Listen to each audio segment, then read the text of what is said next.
Hi dears, എല്ലാവർക്കും നമസ്കാരം. ചെമ്പനീർ പൂവ് സീരിയലിൻ്റെ ഇനി വരാനിരിക്കുന്ന ഒരു ഗംഭീരമായിട്ടുള്ള വിശേഷത്തിലേക്ക് എല്ലാവർക്കും സ്വാഗതം.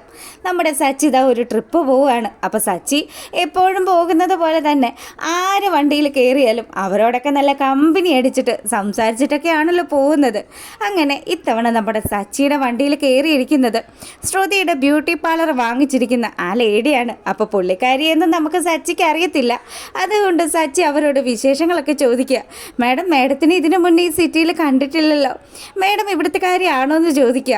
ഞാൻ വിദേശത്തൊക്കെ ഒരുപാട് ബിസിനസ്സൊക്കെ ചെയ്യുന്നതാണ്, എനിക്കിവിടെ കുറച്ച് ബ്യൂട്ടി പാർലറിൻ്റെ നടത്തിപ്പും കാര്യങ്ങളും ഒക്കെ ഉണ്ട്. അങ്ങനെ ഞാൻ എൻ്റെ ഒരു പാർലറിലേക്ക് പോവുകയാണ്. ആഹാ, എവിടെയാണ് മാഡത്തിന് പോവേണ്ടതെന്ന് ചോദിക്കുമ്പം അതെ അടുത്ത ജംഗ്ഷനിലാണ്. ആ ടവറിൻ്റെ പേരും പറഞ്ഞു കൊടുത്തു. അപ്പോഴാണ് നമ്മുടെ സച്ചി ഒരു കാര്യം ആലോചിക്കുന്നത്. ചേടാ, അവിടെ ആണല്ലോ ശ്രുതിയുടെ കട.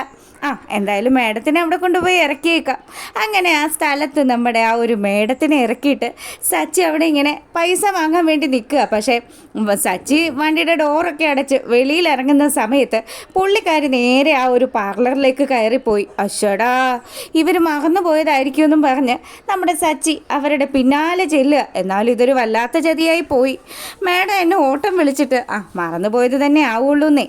അങ്ങനെ നമ്മുടെ സച്ചി ആ പാർലറിലേക്ക് ചെല്ലുമ്പോൾ ഇവരിതിനകത്തോട്ടാണല്ലോ കയറി പോകുന്നത്, ഇവരെന്താ ഇവിടെ എന്നുള്ള രീതിയിൽ നമ്മുടെ സച്ചി അവിടെ ഇങ്ങനെ ആലോചിച്ച് നിൽക്കുക. അപ്പോൾ ആ മേഡം പാർലറിനകത്ത് കയറിയിട്ട് അവിടെ നിൽക്കുന്ന റിസപ്ഷനിസ്റ്റിനോട് ചോദിച്ചു, അതെ എനിക്ക് ത്രെഡ് ചെയ്യണം, ശ്രുതി എവിടെയെന്ന് ചോദിക്കുക. ശ്രുതി മേഡം ഇവിടെ ഉണ്ടല്ലോ. മേഡം ദാ അകത്ത് വേറൊരു ആൾക്ക് ഫേഷ്യൽ ചെയ്ത് കൊടുക്കുക. അപ്പം മേഡം ഒന്ന് വെയിറ്റ് ചെയ്യാവോ, ഞാൻ ശ്രുതി മേഡത്തെ വിളിക്കാമെന്ന് പറഞ്ഞു. വേണ്ട ഞാൻ പോയി വിളിച്ചോളാന്ന് പറഞ്ഞു. അപ്പോഴാണ് നമ്മുടെ സച്ചി ആ പാർലറിനകത്തേക്ക് കയറി വരുന്നത്. അല്ല മേഡം, എൻ്റെ പൈസ തന്നില്ലല്ലോ, അത് തരാതെയാ മേഡം പോകുന്നത്. ക്ഷമിക്കണം കേട്ടോ, എനിക്കൊരു അബദ്ധം പറ്റിപ്പോയതാ. സാധാരണ ഞാൻ എൻ്റെ സ്വന്തം കാറിനാണല്ലോ വരുന്നത്, ഇങ്ങനെ ഞാൻ വരാറേ ഇല്ല. അപ്പം ആ ഒരു ഓർമ്മയിൽ ഞാനിങ്ങനെ കയറി പോകുന്നതാ. എന്തായാലും ഇയാളെ ക്ഷമിക്കട്ടോ. ഇയാളുടെ ക്യാഷ് കൊടുത്ത് ഒന്ന് സെറ്റിൽ ചെയ്തേക്കെന്ന് ആ മേഡം റിസപ്ഷനിൽ നിൽക്കുന്ന ആ പെണ്ണിനോട് പറയുക. അപ്പം ശ്രുതി ആണെങ്കിലോ അത് പാർലറിനകത്ത് ഫേഷ്യൽ ചെയ്തുകൊണ്ടിരിക്കുകയാണ്. അങ്ങനെ നമ്മുടെ ശ്രുതിയുടെ അടുത്തേക്ക് ഈ മേഡം ചെന്നിട്ട് പറഞ്ഞു, അതെ എനിക്ക് ഒന്ന് ത്രെഡ് ചെയ്യണം, പെട്ടെന്നാവണം, എനിക്ക് വേറെ 2 സ്ഥലങ്ങളിൽ പോകാനുള്ളതാണ്. അതിനെന്താ മേഡം, ഇതിപ്പോൾ കഴിഞ്ഞു, അവിടെ ഇരിക്കുമെന്നും പറഞ്ഞിട്ട് ആ മേഡത്തിനെ അവിടെ വലിയ സ്നേഹത്തിൽ പിടിച്ചിരുത്തുകയാണ്. ഈ സമയമാണെങ്കിലോ, ചേടാ ഇത് ചന്ദ്രമതി ബ്യൂട്ടി പാർലറിനായിരുന്നല്ലോ, ഇതിപ്പോൾ എന്താ സംഭവിച്ചത്, ഇതെങ്ങനെ ഇവരുടേതാണെന്ന് പറയുന്നു. അങ്ങനെ നമ്മുടെ സച്ചി ആ റിസപ്ഷനിൽ നിന്ന പെണ്ണിനോട് എല്ലാ കാര്യങ്ങളും ചോദിച്ച് മനസ്സിലാക്കി. അതിനുശേഷം ഈ ശ്രുതി ഈ പാർലർ വിറ്റ വിവരങ്ങൾ മുഴുവനും സച്ചി മനസ്സിലാക്കി. ആ ബ്യൂട്ടി പാർലറിൻ്റെ പേരുൾപ്പെടെ വീഡിയോ എടുത്തുകൊണ്ട് പുള്ളിക്കാരൻ നേരെ വരികയാണ് നമ്മുടെ രവിയുടെ അടുത്തേക്ക്. അച്ഛൻ്റെ അടുത്ത് വന്നത്, അച്ഛാ ഞാൻ ഒരു കാര്യം കണ്ടുപിടിച്ചിട്ടുണ്ട്. എന്താടാ സച്ചി, നീ ഇതെന്തായി തുടങ്ങുന്നത്? ഇനി അടുത്തതെന്താ, ഈ വീട്ടിൽ വല്ല വഴക്കം ഉണ്ടാക്കാനുള്ള കാര്യമാണോ നീ കണ്ടെത്തിക്കൊണ്ട് വന്നിരിക്കുന്നത്? അതൊന്നും അല്ലച്ച വന്നിരിക്കുന്നത്. നമ്മുടെ ശ്രുതി ഉണ്ടല്ലോ, അവൾ അമ്മയും അച്ഛനെയും ഈ വീട്ടിലുള്ള സർവരെയും പറ്റിച്ചുകൊണ്ടിരിക്കുകയായിരുന്നു.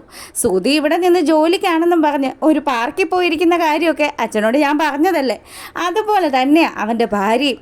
അവൾ ആ ബ്യൂട്ടി പാർലർ വിറ്റച്ച ബ്യൂട്ടി പാർലർ വിറ്റെന്നോ, പോടാ നീ ചുമ്മാ പറയല്ലേന്ന് പറഞ്ഞ് രവി നമ്മുടെ സച്ചിയോട് ഇങ്ങനെ സംസാരിച്ചതും, അച്ഛാ തെളിവ് സഹിതമാണ് ഞാൻ കൊണ്ടുവന്നിരിക്കുന്നത്, അതുകൊണ്ടല്ലേ ഞാൻ അച്ഛനോട് മാത്രമായിട്ട് ഈ രഹസ്യം പറയുന്നത്.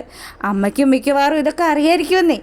ചന്ദ്രാസ് ബ്യൂട്ടി പാർലറൊക്കെ മാറ്റി ഇപ്പം വേറൊരു പാർലറാണ്, അത് വേറൊരു പെണ്ണുപിള്ളയാണ് നടത്തുന്നതും. എന്തായാലും അവർ ഭാര്യയും ഭർത്താവും പഠിച്ച കള്ളിയും കള്ളനും ആണെന്ന് അച്ഛന് മനസ്സിലായില്ലേ. മോനെ നീ എന്തായാലും ഈ കാര്യങ്ങളൊന്നും അവരുടെ അടുത്ത് സംസാരിക്കാൻ നിൽക്കേണ്ട. ചന്ദ്ര എങ്ങാനും ഇത് അറിഞ്ഞു കഴിഞ്ഞാൽ ഈ വീട്ടിൽ മൊത്തത്തിൽ പ്രശ്നം ഉണ്ടാക്കും. അല്ലേലേ രേവതിയുടെ മെക്കിട്ട് കയറിക്കൊണ്ടിരിക്കുകയല്ലേ ചന്ദ്ര, അതുകൊണ്ട് നീ അറിഞ്ഞ വിവരങ്ങൾ മനസ്സിൽ വെച്ചാൽ മതിയെന്ന് പറഞ്ഞു. സച്ചി ആണെങ്കിലോ, എന്നാലും ഇത് നല്ലൊരു അവസരമായിരുന്നു, അച്ഛൻ അവരോട് ചോദിക്കായിരുന്നു, പിന്നെ ഇപ്പം എന്ത് ചെയ്യാനാ, വീട്ടിൽ ഇനി ഞാനായിട്ടൊരു വഴക്കുണ്ടാക്കുന്നില്ല എന്ന് പറഞ്ഞു സച്ചി അങ്ങനെ നിൽക്കുക കേട്ടോ. അപ്പോൾ പിന്നീടാണെങ്കിൽ അങ്ങനെ നമ്മുടെ സച്ചി അടുക്കളയിലേക്ക് ചെല്ലുമ്പം രേവതി ദോശ ചുട്ടുകൊണ്ട് നിൽക്കുന്ന കാണുക. ആ കൊള്ളാലോ, നല്ല മൊരിഞ്ഞ ദോശ. എടി 2 എണ്ണം ഇങ്ങോട്ട് എടുത്തേ, ഇത് കഴിച്ചിട്ട് തന്നെ ബാക്കി കാര്യം. അല്ല, അച്ഛന് കൊടുത്തായിരുന്നോ? അച്ഛനൊക്കെ നേരത്തെ കഴിച്ചു. അച്ഛൻ മരുന്ന് കഴിക്കുന്നതുകൊണ്ട് ഭക്ഷണമൊക്കെ ഞാൻ കറക്റ്റായിട്ട് കൊടുക്കുന്നുണ്ട് സച്ചിയേട്ടാ. പിന്നെ എന്തുണ്ട്, ഓട്ടം പോയിട്ട് നല്ല ട്രിപ്പായിരുന്നോ? ആ അതേന്നേ, നല്ല ട്രിപ്പായിരുന്നു. പക്ഷേ അവിടെ വെച്ച് ചില കാര്യങ്ങൾ ഞാൻ കണ്ടെത്തി. എന്ത് കണ്ടെത്തിയെന്ന്? എടി, ആ ശ്രുതി ഉണ്ടല്ലോ, അവൾ ശ്രുതിയെക്കാട്ടിലും പഠിച്ച കള്ളിയാണ്. അവൾ ചന്ദ്രമതി അമ്മയെ പറ്റിച്ചുകൊണ്ടിരിക്കുകയാണ്. അവൾ ബ്യൂട്ടി പാർലർ നടത്തുന്നു എന്നൊക്കെയല്ലേ നമ്മളോട് പറഞ്ഞിരിക്കുന്നത്. പക്ഷേ അവളുടെ പാർലർ ഇപ്പം വേറൊരു സ്ത്രീയുടെ ഉടമസ്ഥതയിലാണ്. അവൾ അവിടെ വെറും ജോലിക്കാരിയാണ്. നിങ്ങൾ എന്തൊക്കെയാണ് മനുഷ്യ പറയുന്നത്? അതേടി, നീ ചന്ദ്രാസ് പൂക്കട തുടങ്ങിയ സമയത്ത് ഈ ശ്രുതിക്ക് ഭയങ്കര കണ്ണുകടിയായിരുന്നല്ലോ. ഇനിയിപ്പോൾ ശ്രുതിയുടെ ചന്ദ്രാസ് ബ്യൂട്ടി പാർലർ വേറൊരാളുടെ കയ്യിലാണ്. ആ സ്ഥാപനത്തിൻ്റെ പേര് പോലും അവർ മാറ്റിക്കളഞ്ഞെന്നേ. ദൈവമേ, ഇതൊക്കെ അമ്മ അറിഞ്ഞു കഴിഞ്ഞാൽ ഇവിടെ വലിയ പ്രശ്നം ഉണ്ടാവില്ലേ? സച്ചേട്ടാ, നിങ്ങൾ ആരോടും പറയാൻ നിൽക്കണ്ട കേട്ടോ. വെറുതെ ഈ വീട്ടിൽ വഴക്ക് നടക്കും. എൻ്റെ പൊന്നുമോളെ, ഇതെനിക്ക് കിട്ടിയ ഒരു ആയുധമാണ്. നീ പൂക്കട തുടങ്ങിയ സമയത്ത് ഈ ശ്രുതിയും സുധിയും ചേർന്ന് അമ്മയെ പിരികേറ്റി വിട്ടതൊന്നും ഞാൻ മറന്നുപോയിട്ടൊന്നും ഇല്ല. ഇനി എന്തേലും പറഞ്ഞ് ഇങ്ങോട്ട് വരട്ടെ. അങ്ങനെ നമ്മുടെ സച്ചി രേവതിയോട് കാര്യങ്ങളൊക്കെ പറഞ്ഞ് ദോശയൊക്കെ തിന്നുകൊണ്ടിരിക്കുക. അപ്പോൾ ഈ സമയത്താണെങ്കിൽ നമ്മുടെ സുധി വല്ല ടിപ്പ് ടോപ്പിൽ ഇങ്ങോട്ട് റെഡിയായി വരിക. അപ്പം സുധിയെ കണ്ടതും ഇന്ന് എവിടെ എത്തേണ്ടാൻ പോവാണ്. എന്തായാലും നീ കൊള്ളാലോടെ സുധി, നിനക്കും നിൻ്റെ ഭാര്യയ്ക്കുമൊക്കെ ഒരേ ജാതകം തന്നെയാണെന്നൊക്കെ സച്ചി പറയുക. അപ്പം നമ്മുടെ ചന്ദ്രമതിക്ക് ഇതൊന്നും കേട്ടിട്ട് അങ്ങ് ഇഷ്ടപ്പെട്ടില്ല കേട്ടോ. ചന്ദ്രമതി പറഞ്ഞു, അതെ, എന്തിനാടാ നീ ഏത് സമയവും അവൻ്റെ മെക്കിട്ട് കയറുന്നത്? നിനക്ക് നിൻ്റെ കാര്യം നോക്കി ഇവിടെ എവിടെയെങ്കിലും നിന്നാൽ പോരെ.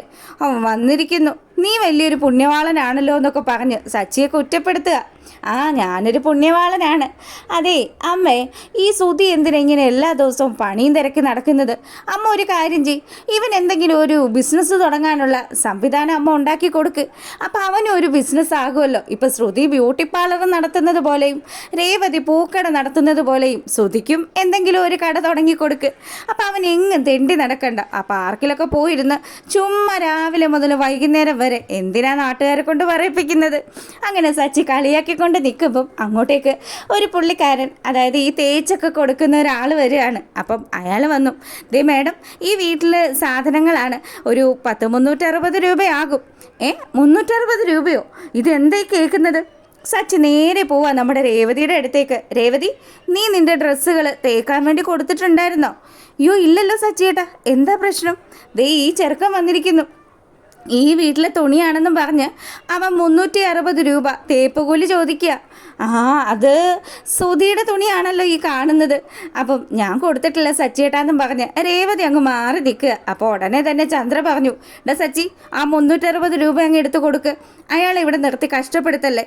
അതെ അമ്മേ, അമ്മ ഒരു കാര്യം ചെയ്യ്, ഈ 360 രൂപ അമ്മയുടെ മോനോട് വാങ്ങിക്കൊടുക്ക്. അല്ലെങ്കിൽ ഇതാ മരുമോള് പറ്റി നിൽക്കുന്നുണ്ടല്ലോ, ഇവൾ വലിയ ബ്യൂട്ടി പാർലറുകാരിയും ഇവൻ നാട് മൊത്തം തെണ്ടി നടക്കുകയല്ലേ. എടാ സുധി, നിനക്ക് പറ്റിയൊരു പണി ഞാൻ പറയട്ടെ. ദേ ഈ തേപ്പ് പണി ഇതാകുമ്പം ഒരു വീട്ടിൽ നിന്ന് 360 രൂപ കിട്ടി. അപ്പം നല്ല പൈസ കിട്ടൂടാ.